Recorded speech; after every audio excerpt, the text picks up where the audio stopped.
What's going on, everyone? Today I'm going to be sharing with you my experience of upgrading from the i7 4790K to the Ryzen 7 3700X.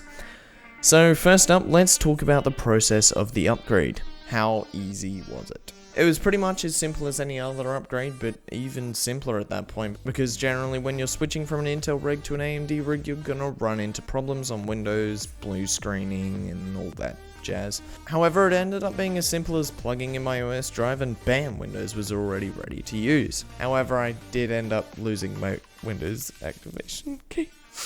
But anyway, let's move on to overclocking.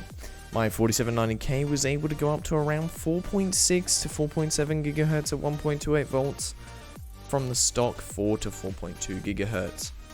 However, it would also hit above 80 degrees during editing, and in gaming it would stay around the 70 degree mark, which meant my fans were spinning pretty loudly, even with a Corsair H105 water cooler.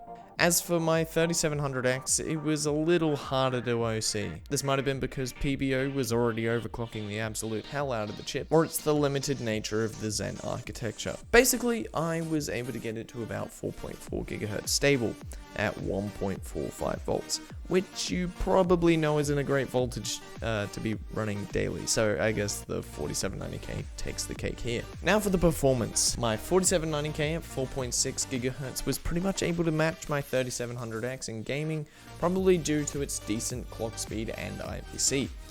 However, the 3700X came way ahead in lows, indicating that the 4790K is held back by its lack of cores and threads. And as for productivity, yeah, I really don't need to say much here, except for the fact that even during editing, it was a lot smoother. The 4790K would constantly be stuttering, and it had a real hard time in edit-heavy situations. Not to mention, it was almost thermal throttling half the damn time. But anyway, performance and productivity is basically a 200% win for the 3700X, but in gaming they really don't perform that differently. Now the cost. The overall upgrade cost me about 850 Aussie dollars, so it definitely wasn't cheap.